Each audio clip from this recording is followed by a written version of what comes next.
Kawat Kalinga is people power, and people power is Kawat Kalinga.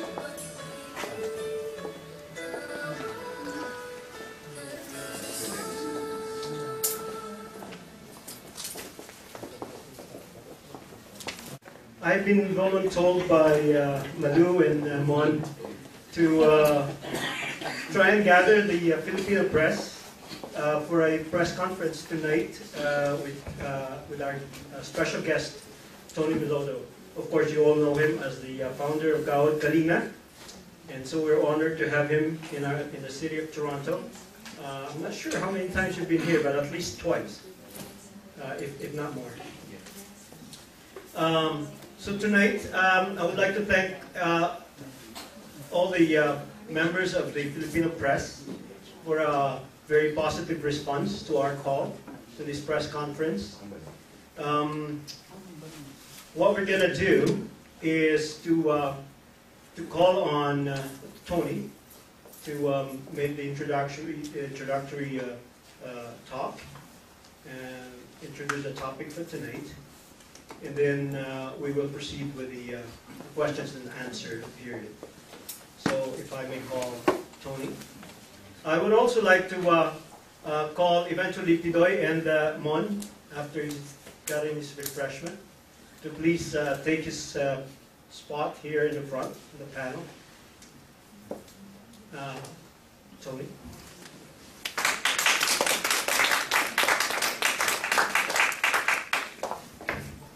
Thank you, Henny. I just wanted this to be very intimate and very personal, since this involves what is common to all of us, our country. And as I was sharing this with Imelda this morning, that we have this separate conference tonight, press conference, because we want to speak to one another as brothers and sisters, and as the family of Filipinos who want to see our country rise, and for us to regain the respect of the global community. And this morning we had the Vice President of Sun Life, and also the group from the group from the Canadian Urban Institute that is also handling a session with us tomorrow, aside from the one, will that be the one at the university? Okay.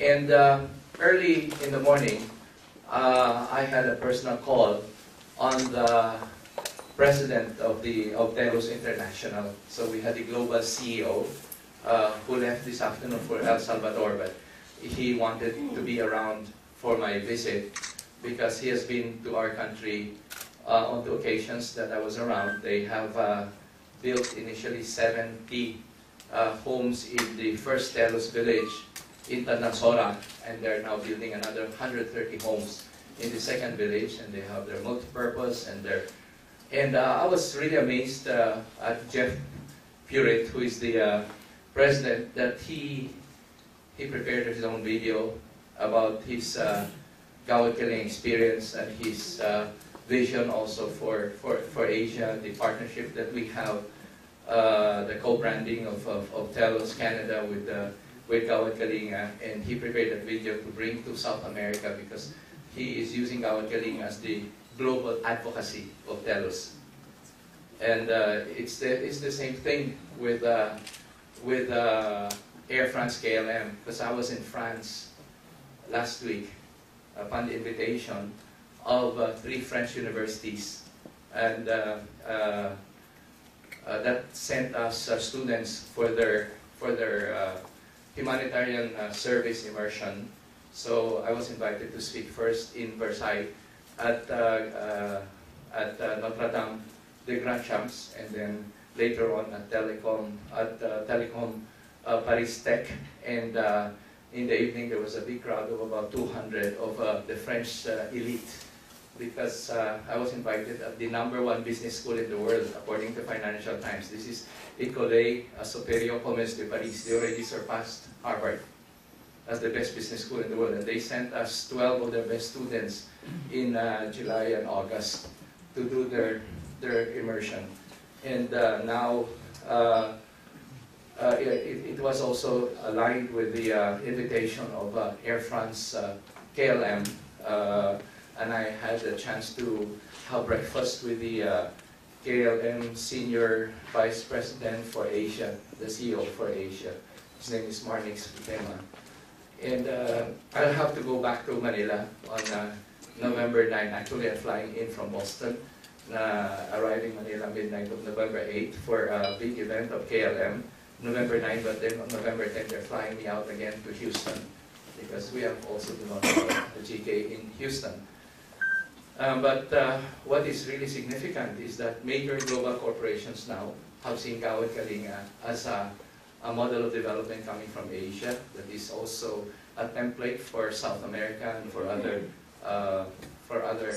countries that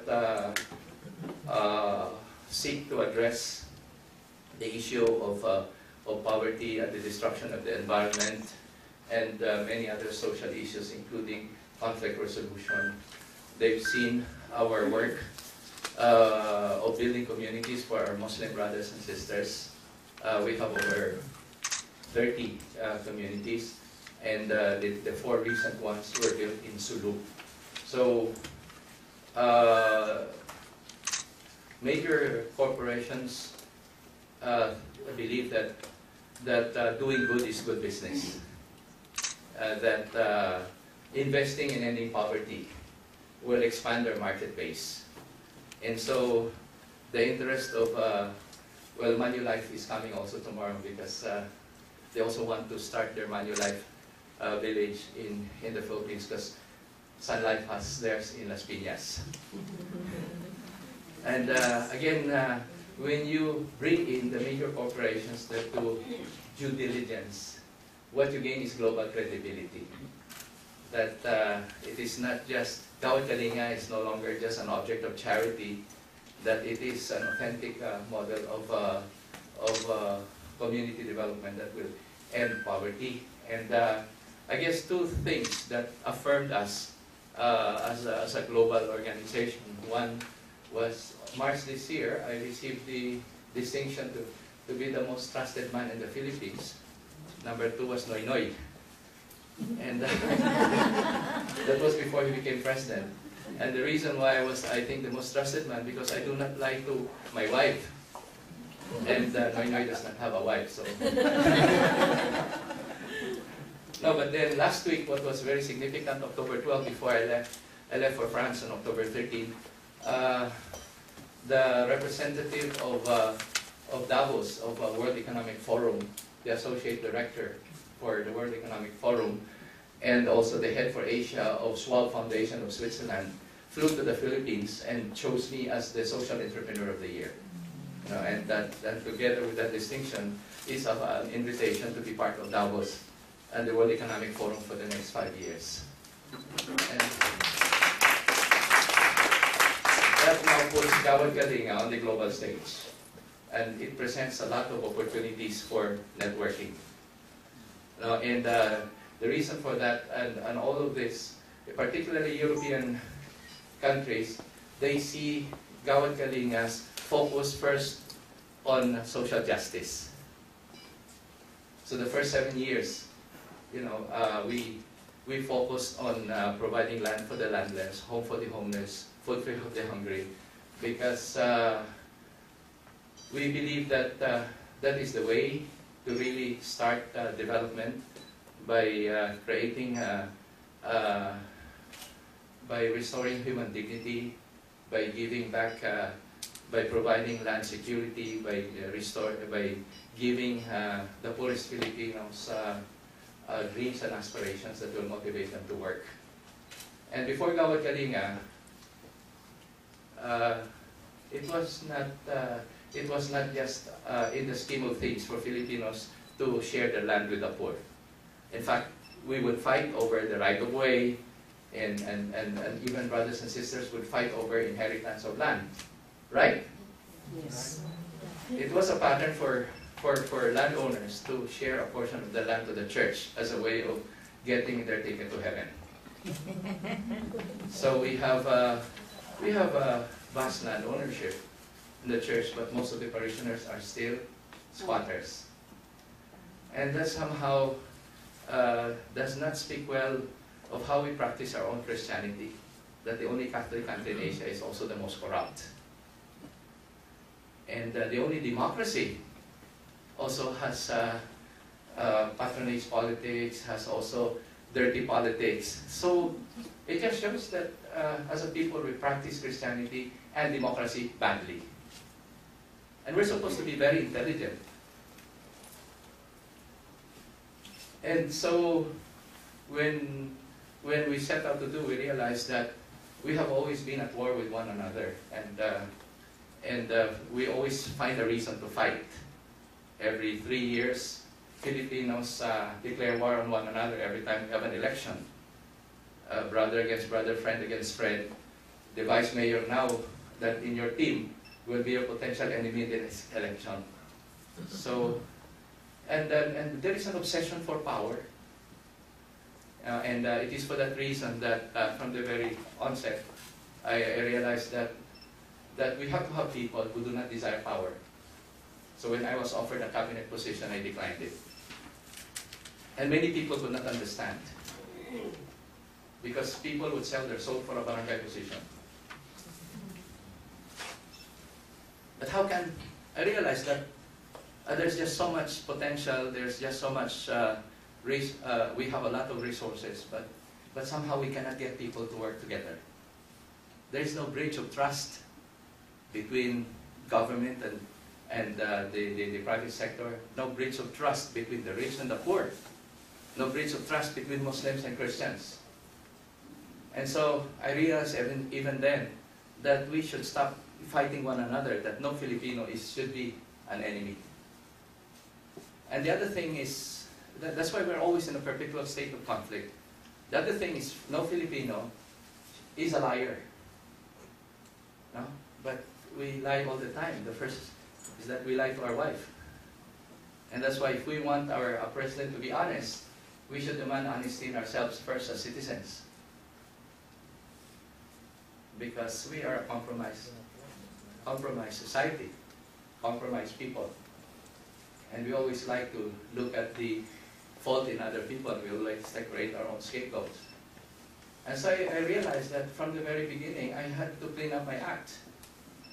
That if change will happen in our country, it will not come from the president, it will not come from the rich, it will not come from politicians, it should come from me.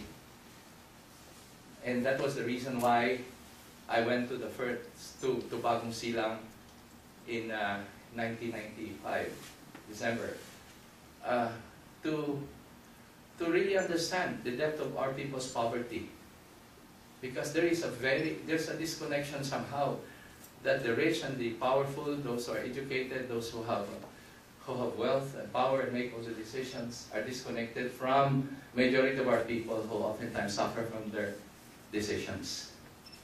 And a weak people will always elect weak leaders. And we often talk about good governance, but we do not talk about good citizenship. So, but the thing here is we're a country of squatters. 70% of our people are landless. Especially the province where I come from, 84% of Ilonggos and Negros are landless. And that's why next to Quezon City, Bacolod City is the biggest squatters city in the whole country. But we cover it up very well because the few who are rich, are able to really present a very flamboyant lifestyle. And they think that in Negros, ginapala, ginapipo ang kwarta. So I realized that from the very beginning it was a failure of justice. But it has to be a justice that is not just achieved through the battle of the gun, and it should follow a path of peace. Because our people have so much, there are those who love our country enough to even give up their future, their career, just to be able to bring about change. But passion that is fueled by anger oftentimes is a path of conflict and can be very self-destructive. I realized that there is also another path, a path of caring and sharing. And that passion fueled by love builds. So from Ibagsak, I realized what might be needed would be Itayo. Because we're a country with limp patriotism, kailangan natin siguro talaga massive dose of Viagra. Because we don't have patriotic education. We don't have patriotic business. And that's why, you know, we easily sell our soul for a few silver pieces. And you know, really looking at our situation, you know, the depth of our poverty, materially, spiritually, morally, maybe it can be described by the 3 M's. No? One is Filipinos, because of poverty, have become migratory. So those who are homeless and hungry in Samar, Leyte, in Bicol, in Mindanao, they come to Manila to squat. That's why and many of them become predatory. That's why, because the Filipino who's poor becomes predatory and mercenary. We also become mendicant. So we have a begging culture. And we oftentimes just stay at the level of charity and dole out. So we have patronage politics. We focus on Christian charity, but we never graduate and go forward towards authentic Christian stewardship. So, seeing this, because that I realized that I practiced my own Christianity and democracy badly, I had to begin with myself. So I had to now reconnect with my people, that the forgotten Filipino that I have forsaken. Because again, it is just our pattern that those of the privilege of education and success, they like to create their own bubbles of affluence, you know, their artificial bubble of security, you know, in their exclusive subdivision, and send their children to exclusive schools, you know, in a sea of third world poverty. And oftentimes we just go around Metro Manila and all over the Philippines. We see poverty every day, but we no longer see it. And to me, it's just remarkable that foreigners see now the magic and the wonder of Kawat Kalinga. But many of our people in Manila just think it's just another charitable organization. They think that, you know, I've already given a pittance. So when we talk about charity, we often give alms. But that's the way that we have really seen our people. How do we look at the poor in our country? We look at them as beggars that we give alms to. We look at them as laborers that we give them substandard wages. Or we look at them as thieves that justifies, you know, our putting up walls and security guards around us to protect us.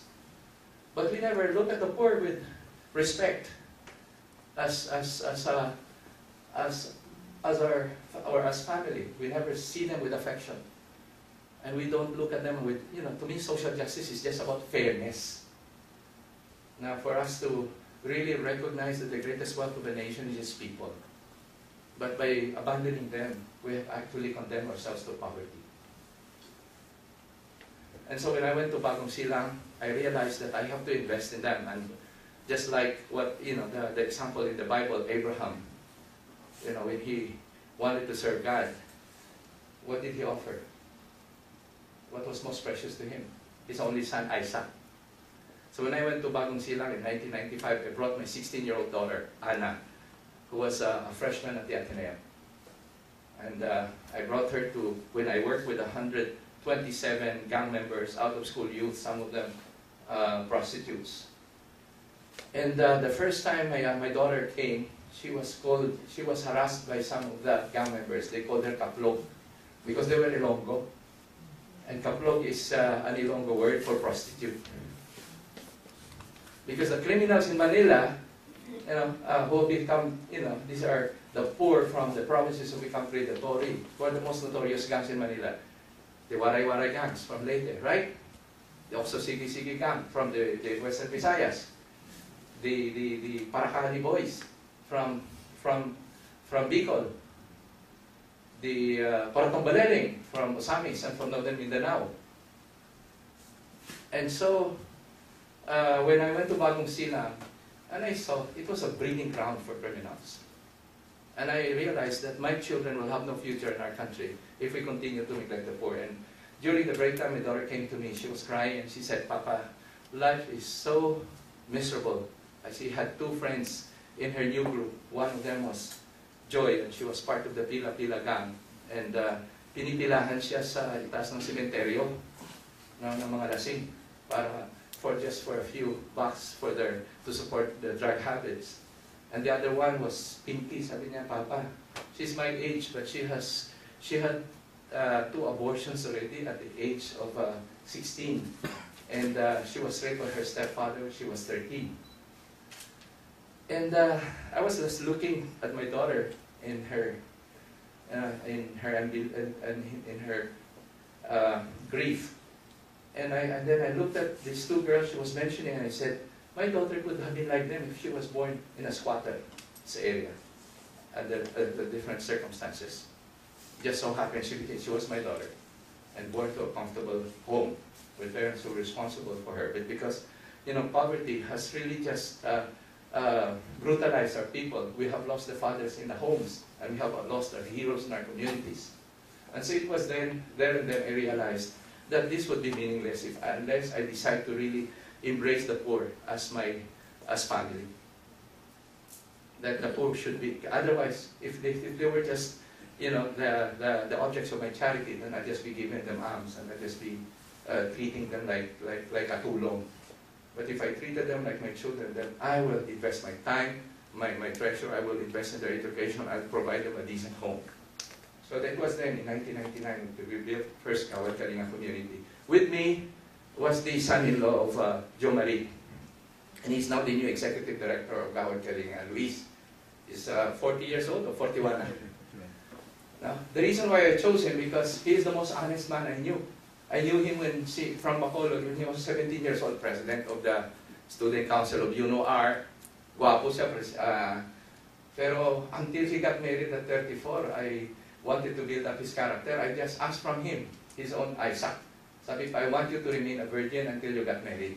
And he was a very old, 34-year-old virgin when he got married.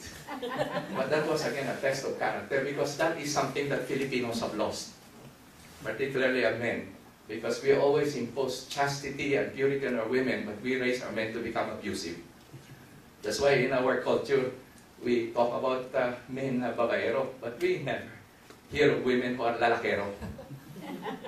Because we just have a double standard of morality. And that's why we did Kawat Kalinga, we started to really focus on really restoring the dignity of the men. Because oftentimes, poverty intervention focus on women. Microfinance, microenterprise, training for health, and so on. But if men are the problem, why are we only looking at the women as the solution? No, I'm always invited to speak in many commencement exercises, and the top 10 students of UP, of Ateneo, of San Beda, of LaSalle, 7 are women, 3 are men. Isa yung tunay, 2 doon, alanganin pa. No? So we have really created a dysfunctional society. No, I'm not homophobic, but it is simply because we have lost our greatest wealth, our human resource. So again, and that's why, and I discovered that the problem of poverty, before it's economic, it is behavioral. And that's why I focus on building homes, building schools, building roads, because that is one way of tapping the men and giving them their self-respect and restoring their sense of dignity and making them productive, and also entering a covenant with them that if they become a member of our community, they cannot gamble or drink or get into drugs or carry guns inside the GK sites. And the immediate consequence of a GK village is peace. So that was our initial experience. The first village in Bagong Silang, 43 families. And then we validated the same experience in other parts of the country. We brought it to Magsungay in Bacolod for the squatters along the shoreline where I grew up. Because I grew up in Alunan Baybay. No? Alam ni Melinda yan. No? Hindi ka pa nakapunta doon, Melinda. Diyan yung mga nagtitinda ng mga limusan, mga pakinhason, no?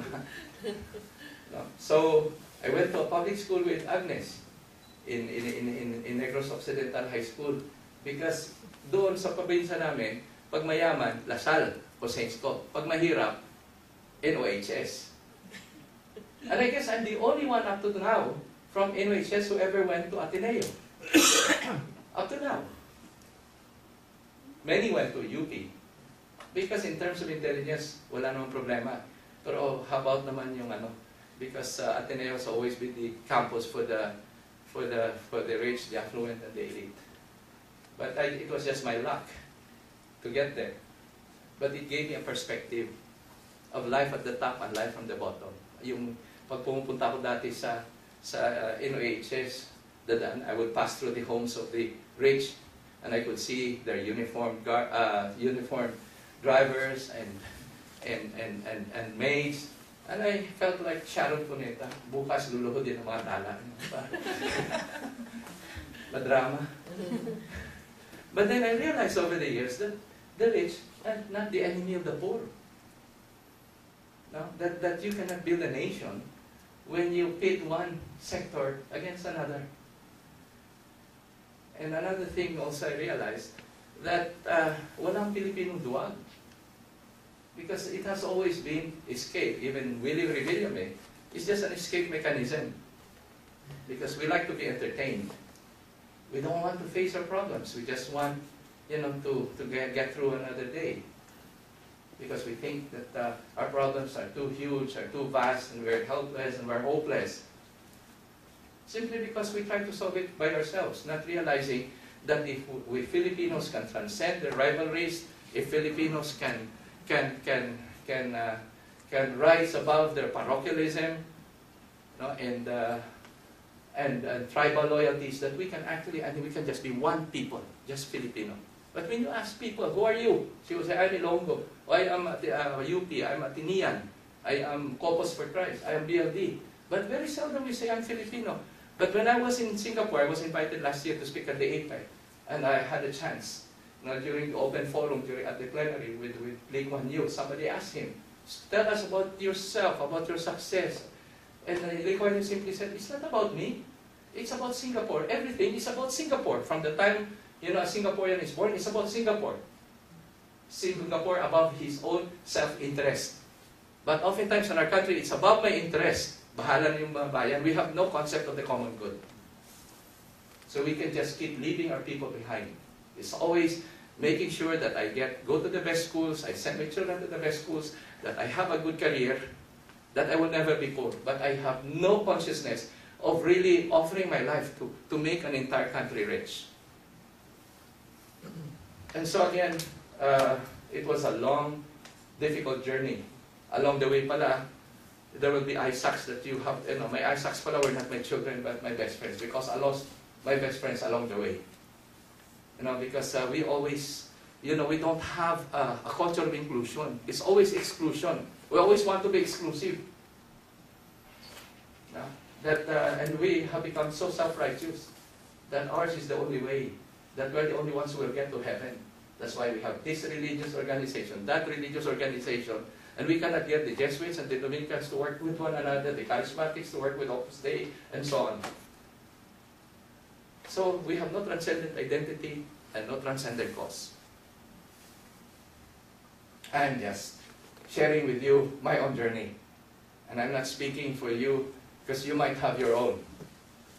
But the fact is that by working with everyone, not seeing the rich as the enemy of the poor, I've been able to encourage those who have land to share the land. So now, in Murcia alone, we were able to get land in Murcia. It was only 20 pesos per square meter 7 years ago. But then after we built 270 homes in the area, land values went up to 200 per square meter near our GK site, so 10 times.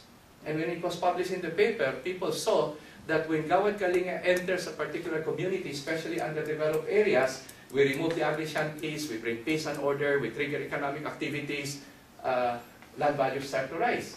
So if you have 10 hectares of land, you donate 2 hectares to Gawad Kalinga, we remove the squatters in the area, we We improve we do social engineering and transform the physical environment. We change human behavior. We build community values. Land values start to go up. And now everyone wanted to donate their land. Ngayon lang, silin, gusto man because we create what we call shared value. Kung meron kang 50 na hektarya and you donate 3 or 5 hectares, you did not lose 3 or 5 hectares because what will be left to you will go up in value and it will benefit a lot of people. This is what we call creating shared value. No? So you create what you call a win-win situation. So like today, why did Telus give 20 million for 200 houses? Pag charity lang yan, a corporation can give 200,000, that's a lot of money. But with Gawad Kalinga, because we are not about fundraising. We are about creating wealth for an entire nation. You create abundance where no Filipino is left behind.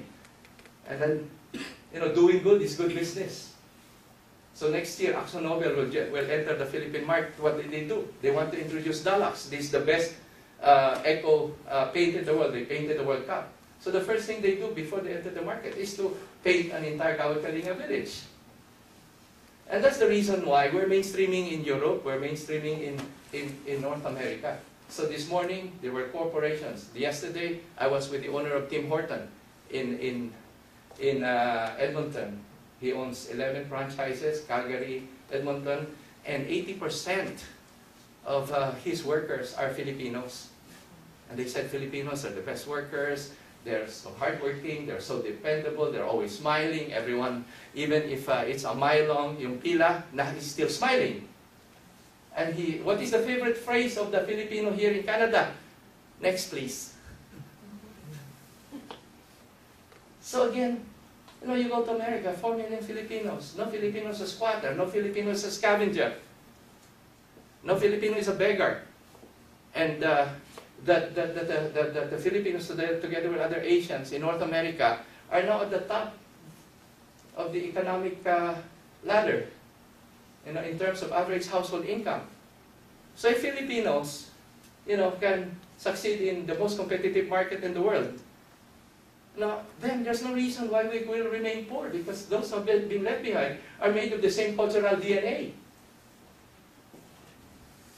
So, before GK, no one gave land to the poor. Now we have over 1 million home lots available after building 2,000 communities. So now, there will be a legislation called the Kalinga Bills. Volunteerism for Nation Building to build Gawad Kalinga in all the barangay throughout the country. 50,000 GK sites by 2024.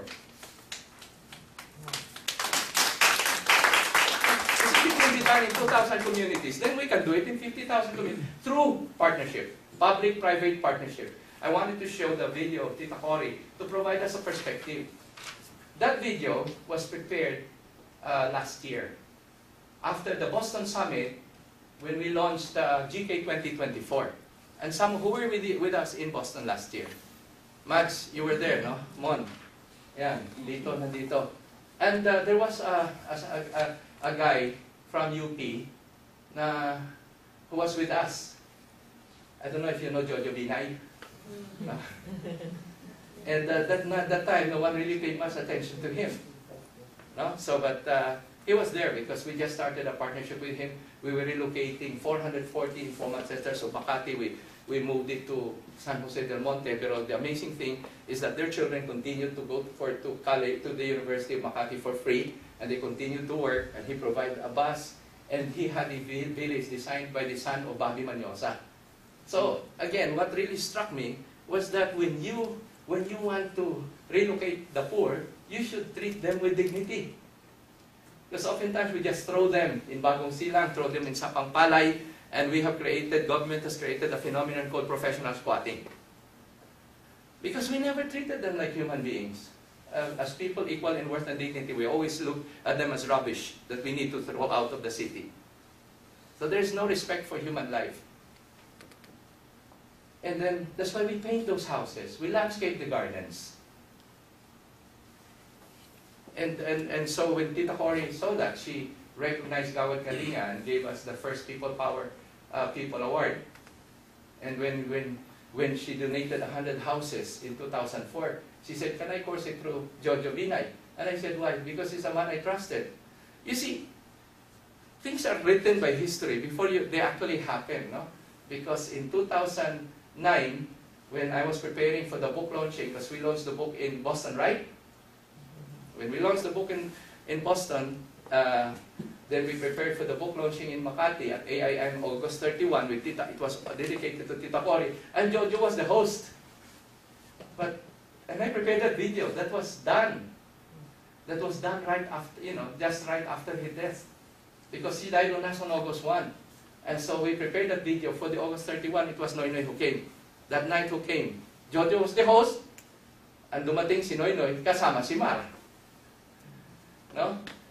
And so, I didn't know how history was going to play out, because that night, that they had decided pala for Mark to step down and for him to support Noynoy. I didn't know, but it was in my book signing.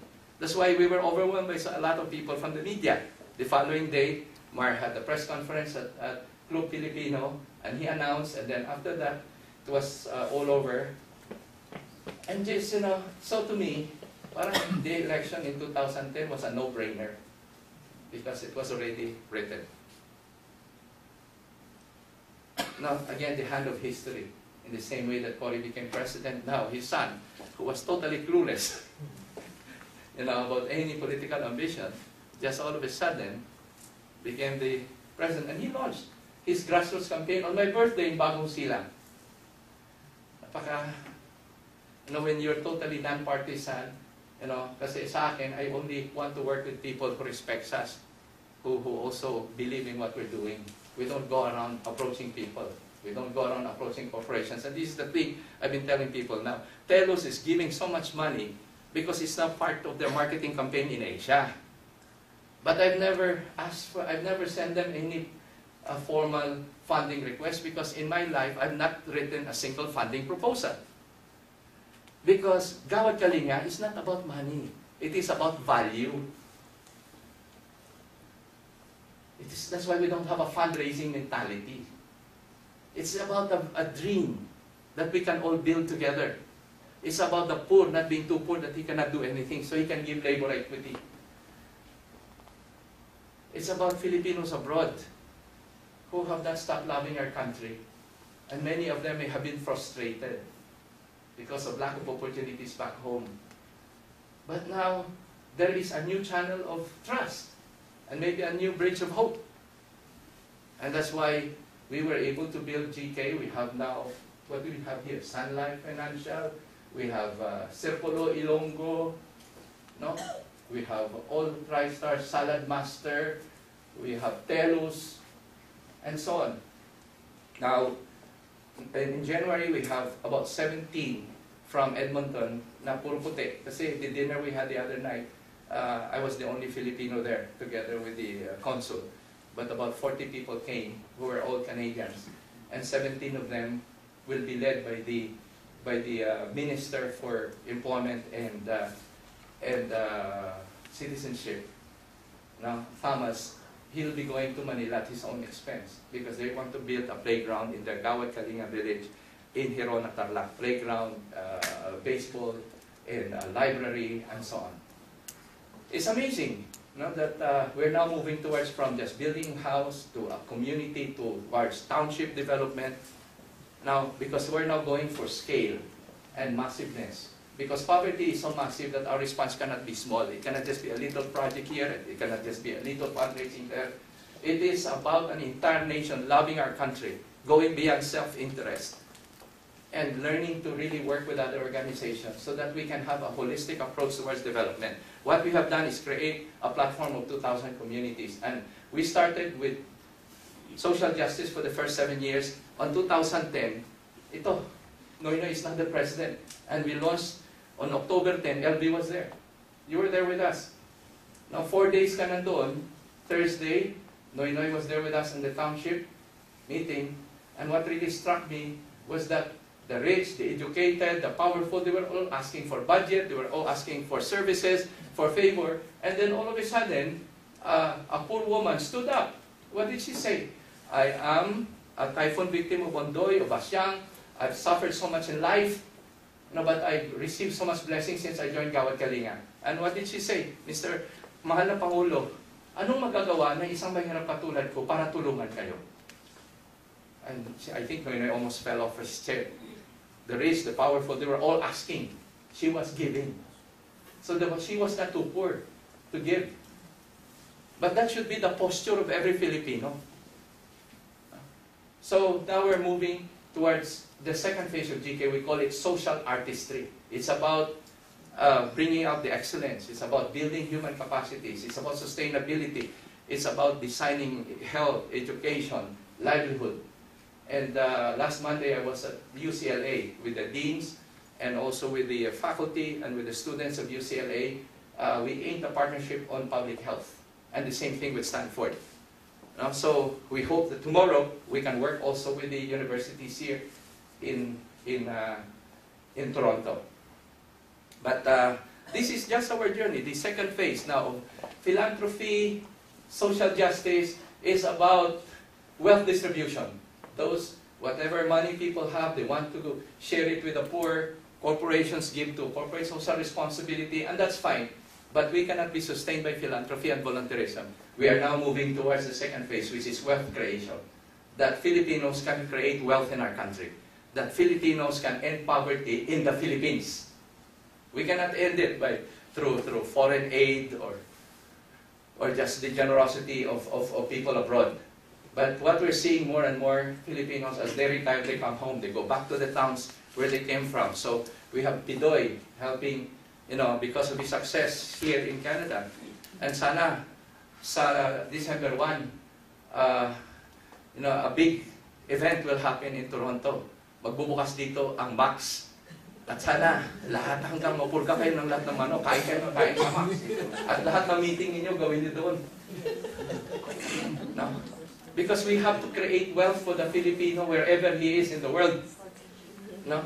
And so it's important because now Salad Master has a village also in Pototan. No? So, it's a matter of going back to where we came from. So again, God has blessed me because I offered my children as my Isa. Mga manugang, I have three manugang who are all volunteers of GK. And I have this crazy son-in-law from England who made Counter-Strike popular. And he has been going back to the town where I came from. So he donated 50 houses in La Carlota for the poor Sacadas where I grew up. He also donated houses for the poor in Magsungay. And he went to Concepcion. My wife is from Concepcion, Tarlac. He donated 50 houses also for the poor where my wife grew up. But the thing here is this. We should never, as we rise and as we fly like the eagle, we should not leave the poor behind. And it's always being reconnected, with the majority of our people who do not have the kind of privilege that we have. And that's how we got recognized. And that's how we are now part of Davos. And that's why the French students are coming, the Stanford, I'll be speaking, November 4, I'll be speaking at Harvard, at the Kennedy School. What we want you to see is that something, an authentic model of development is now being recognized, by the top universities and the major corporations, and even the major finance. And that's why I'm happy that Malu and Marites and all the super women that I know here, Agnes and Elvie and Mila, nagugulat ako because Lynn, the most powerful, the superwoman of Toronto now are part of the GK core group. Hindi ba? No, and so I hope that we will continue this journey. This is just the seventh year of GK now, and the next 7 years will be social artistry. That we are all social artists. That we have the power to turn ugly communities into beautiful communities, and to turn criminals into good citizens. And we will create a massive production platform. If China has their communes and the Jews have their kibbutz, the Philippines has their GK communities. So now, we want all of you to come home. France is doing now what they call social tourism, and this is the age of social entrepreneurship, social innovation, social enterprise. Anything social now is social. No, it has become fashionable for our people now to really care for one another. No, because we need to focus on how we can get the young men and women, the brightest and the best of our people, to believe that there is a future for them in our country. And now we're getting the friends to partner with our business graduates. And we're getting the rich students of Ateneo, of UP, of LaSalle to partner with the brilliant kids coming from the public schools, as we're getting also partners from them all over Europe and all over Canada.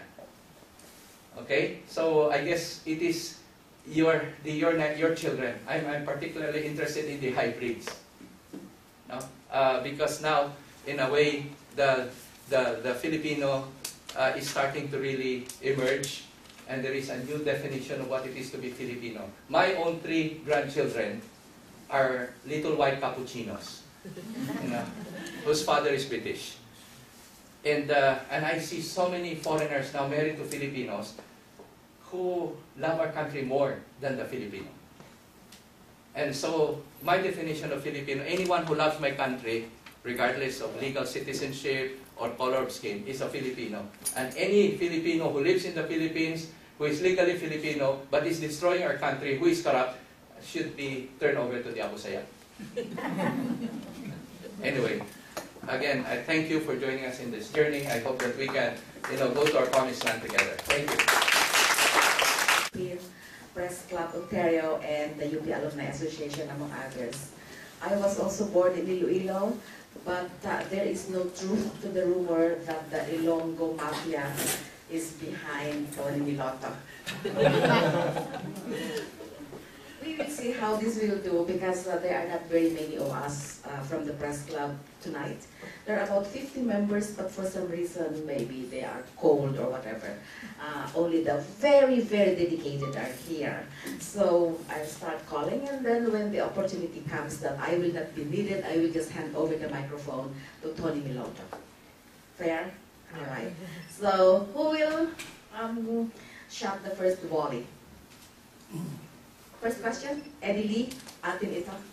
Yeah, I would just like, this is just a point of clarification.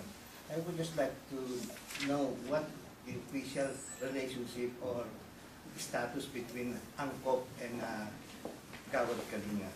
Because I hear a lot of different stories in the community. Yes, we are not officially connected with Angkop anymore. No? Because Kawad Kalinga now has to become more inclusive. No, it cannot be exclusively just an outreach of Couples for Christ. Because now our beneficiaries will include Muslims. And our team now for Sulu are Muslims. And we are now starting to build up our own work in Indonesia. Now, that will respect the religion, the culture. Angkop is exclusively for Couples for Christ because it is their way of expressing their own faith as Catholics, and we respect that. But we cannot also mainstream in Canada as the outreach of a religious organization, because we have to be non-sectarian, non-denominational, and non-political. Okay, so we have our own registration as, and tomorrow we'll be launching Kawad Kalinga Canada.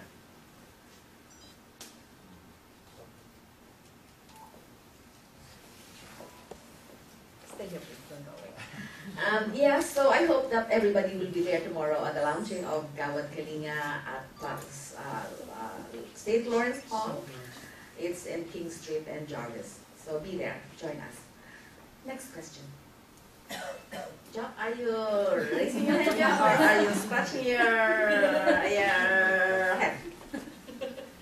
Well, actually, there are so many questions that crop up after the Angkop came over, the group of the Angkop. Can you explain to us, Mr. Miloto, why the deviation from Catholic to ecumenical as far as the Kawad Kalinga is concerned? I'm Catholic, no? Contrary to what people might perception, because we are also working with, I think, 15 archbishops, 3 archbishops, and about 12 bishops, no? But again, it is not exclusive to just Catholics. And again, I'm also Couples for Christ, by the way, no? And Doesn't mean that because we are doing Gawad Kalinga, which is now inclusive and which will become non-sectarian, non-denominational, does not mean that I will stop being Catholic or being Corpus for Christ. But the thing there has to really be clear distinction, because governments are not allowed to partner with religious organizations. Okay? And we have to make it inclusive. And there should be no hidden agenda, except just to build a better world and for us to really serve the Iglesia ni Cristo, to serve also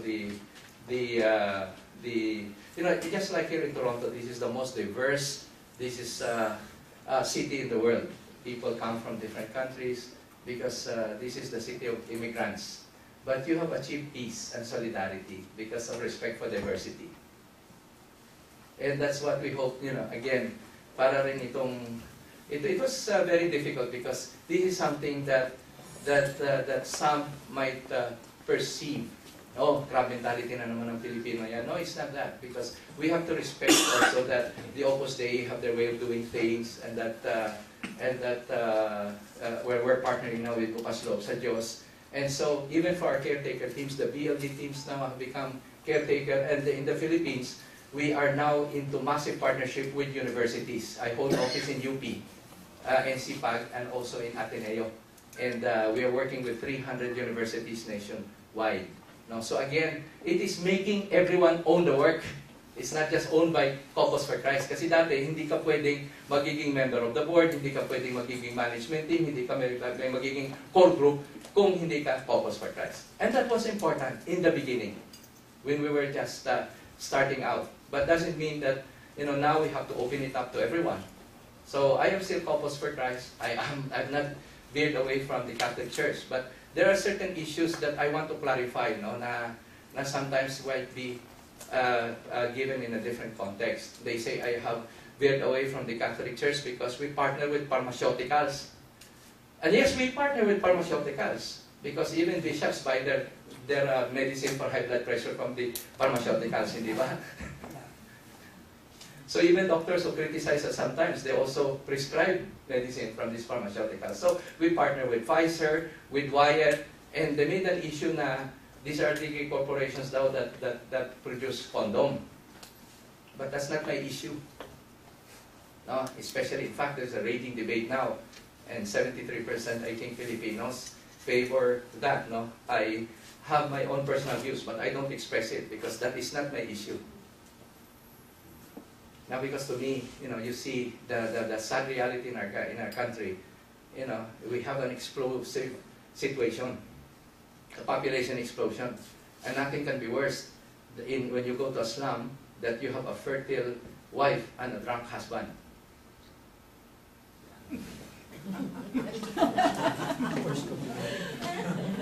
It's very explosive. Yes, Imelda. I was just wondering, do you think this is a permanent solution to help the poor? How do you employ or educate, or what other activities do you have to help them after their houses are built? Yeah, that's why we launched also our Bayan Anihan program, food sufficiency program, because we have, just like a child that gets an education, the first 7 years is elementary, right? So the social justice phase is elementary. But then we are moving now to the social artistry phase. And this is now high school for us. Okay, so we're focusing now on health, environment, education. But this is the thing. In the first phase pa lang, we already saw that if we restore human dignity and we get the men to become productive, without even introducing livelihood in many of our communities, you go to Quezon City, you go to the Telos village, you go to Taguig, you don't see the men during daytime, they're already working. So it was not from a lack of work, it was from a lack of motivation to work. And that's why we have a lot of the men drop out of school, because when in a slum environment, the men do not have the motivation to study or for them to work. So that's why even training them to become also self-reliant, the requirement is for them now to give in their sweat equity contribution, so that for them to become also that they will also deserve to own a house. And so the houses are not given to them for free. So if the cost of the, whatever is the cost of the material has to be matched with the labor equity of the poor. Because you now teach them the dignity of work, you give them the discipline of work. Because now that is a prelude. Kaya like I said, we are creating our own communes. Because this is the problem, microfinance, microenterprise cannot bring us out of poverty. No? It is really creating now, we have lost, we don't have a culture of entrepreneurship in our country. Because the Spaniards just raised us. It was almost Pavlovian to become laborers in the field. And the Americans taught us to become employees. But they never taught us to build a culture of wealth creation. No? So, like me, I went to Ateneo. And my dream was to work for a multinational, so I went to Procter & Gamble. No? So I realized that I just don't have to sell type. Actually, I can actually own Procter & Gamble. But the Filipino is not yet in that, in that own consciousness on a massive scale. That's why we set up together with UP, with Ateneo, Business School, with LaSalle again. Because you have to start sa mga mayayabang di ba? Yeah, I mean to set the trend, right? You have to start with the brightest and the best. So we put up the Center for Social Innovation. And that is now to create an entrepreneurial spirit among the Filipinos. Because it's the Chinese who have it. That's why 3% Filipino-Chinese control 60% of our total economy. But where's the Filipino? I'm not saying that they're not Filipino. I'm just simply saying, somebody like me or my children. So now we put up in Bulacan, if you come to the Philippines, aside from the 406 farms for our Bayanihan, this food sufficiency, that every family where there is land, they will plant vegetables for their own consumption. No? Because it's a gradual process of empowerment. Now, from self-sufficiency, we're now moving into commercial farming because we are an agricultural country. But we developed hybrid rice and taught the Vietnamese how to do it. Now we're importing from them. We're really stupid. Mila? Yes. Mila? My question is, I've listened to your description of how Gawad Kalinga works and what its philosophy, but I was searching for broader and deeper analysis of the cause of poverty in our country. Land reform, for instance, is far from being from happening, and also there is the issue of human rights abuses, the killing of activists who are in the legal field. I mean, does Gawad Kalinga perform all its good work, oblivious of all the bigger things that impact on our society, that even can be cause also for the poor being poor and the rich still being rich, and working with these corporations? That's fine if they support it. But for instance, later on, in our newspapers here in Toronto alone, in the front page of our Toronto Star was an article about how big a problem was Canadian mining companies and other mining companies were already, because they caused the displacement of the poor. And what happened? Those who fight against those being displaced from their own lands are branded whatever leftists, or are put into a marginalized position. And also, that is the cause of their being further poor. And these mining companies bring out the profits and not put it into the country. So, and in that global context, or in that broader context, I was thinking it was never mentioned that in as much as Gawad Kalinga is for ending poverty in housing, which is good, how can it happen that poverty can be effectively eliminated if the bigger issues of land reform, for instance, even in Noynoy's, in Jorge's own Hacienda Luisito, there's a big issue. If land is to be shared, then it should have been long dealt with, because it's already now in another scale. So I'm Yes. just talking Yeah. because I'm searching for Yes. for that I- relationship, and it doesn't seem to have Yeah. any. What if the mining companies partner with Gawad Kalinga? They have a lot to offer. They're very rich, and at the same time, they're displacing Yes. the land of the ancestral lands of the minority. So I wonder. That's where I am. Yes. I don't have the, we're just barely scratching the surface now. What we're doing is just a drop in the bucket. But at least something is doing about it. No, and at least we have 2,000 communities to show for it. And we're now doing for massive scale. No, the thing here is this. I went to China, and I looked at also the communes. There were a lot of human rights abuses in building that. No, I'm simply sharing this with you, okay? Because I also we're working with agrarian reform communities, okay? And we also see that, we're just changing, without proper education, without all the support system for agrarian reform, like in Negros, we just changed hands from the Montelibano, it went to a Chinese owner now. Because people will just easily sell their land or lease their land. So what we're simply saying is this, we have neglected this for so many generations. It is 350 years of conditioning and enslavement. And we do not expect that we can have the answer in 7 years of Gawad Kalinga. And that's why, like I said, it's like educating a child from grade 1 to grade 7. But, we're now moving towards creating more. First of all, before Gawad Kalinga, no one ever shared land with the poor. It has to be forced by agrarian reform. But now people are sharing because now we are creating what we call shared value.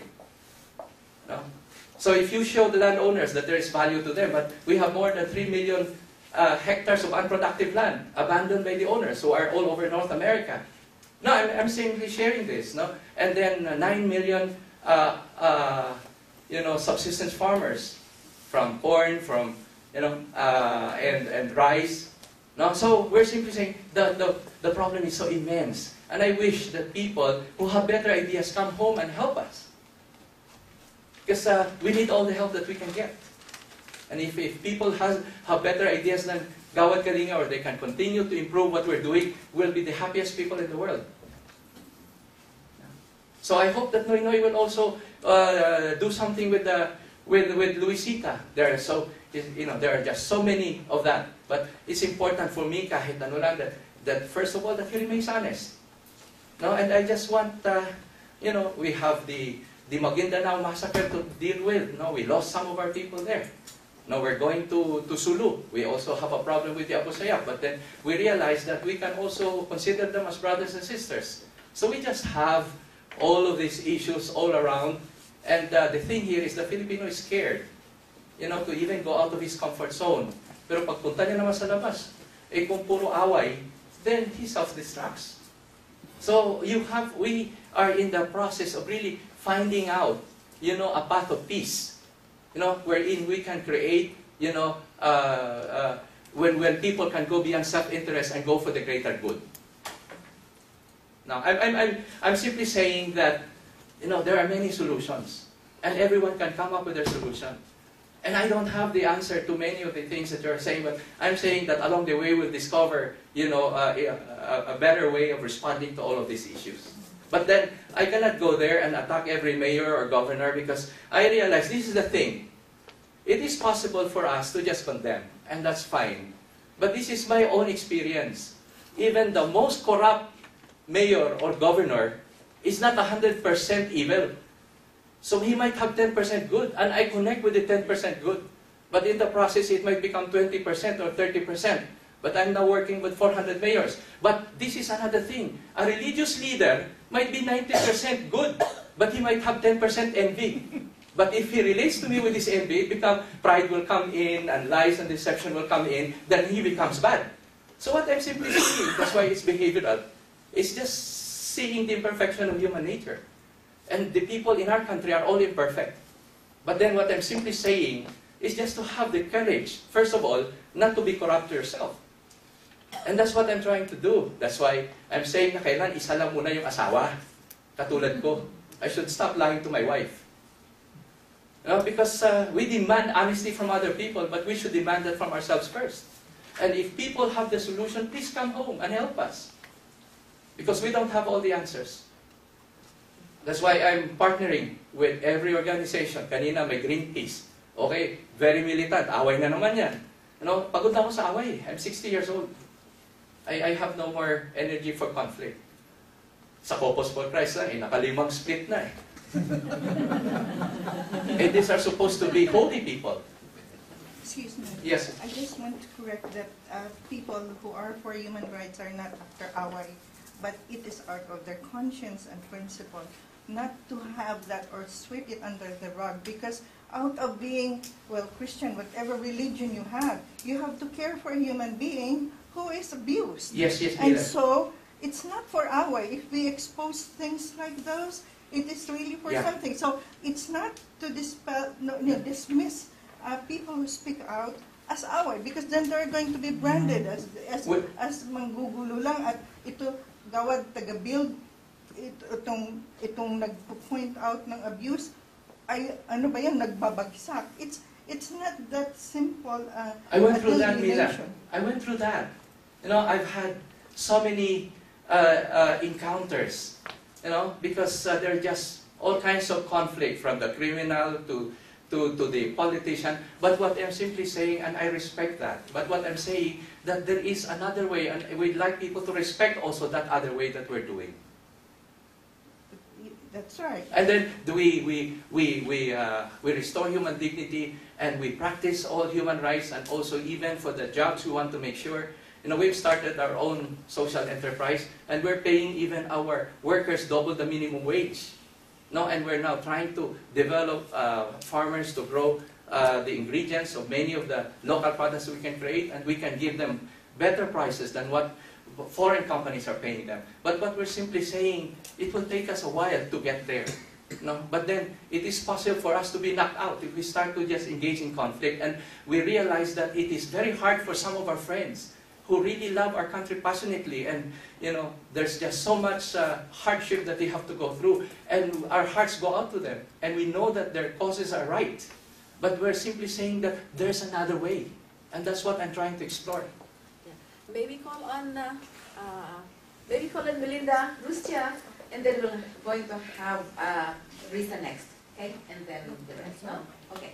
Melinda. Okay, this is just very quick question. During the time that Gawad Kalinga and ANCOP is one big organization, the organizations here in Toronto, the associations, Filipino associations, raise funds to build houses and villages. Now that you are divorced, where does these houses and villages go to? Well, the houses are being managed by Gawad Kalinga. No, but the funds are with ANCOP. No, so we will just allow them to, if they want, they can build those houses themselves, and we will help them. But then, where our interest is that whatever happens, we will never abandon the poor, because there is an element of hand-holding and empowerment. It's going to take us 21 years to do that. We want to educate their children. We want to improve their human capacities. We want to build better facilities for them, build more water systems, and so on. So, in the meantime, we're working out some of the transitional issues, and some of our partners' funds are still with them. But the thing here is we just want to move on and start with new partners. But we want to make sure that that ANCOP that receive your money here in Canada will be accountable to you for the money that they have received. Okay, last month only, September 18, the renal nurses of Ontario have 3 houses for ANCOP and Gawad Kalinga. So, I don't know now where goes to this project. To whom did you give the check? I think to ANCOP. Yes. So we will have to ask ANCOP to be accountable for that. One more.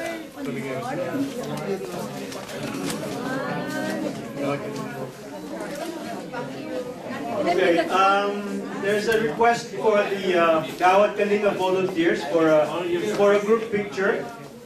Also, for the rest, we've been told that we have to clear the room, and you're welcome to help clean up because we're supposed to clean up the room.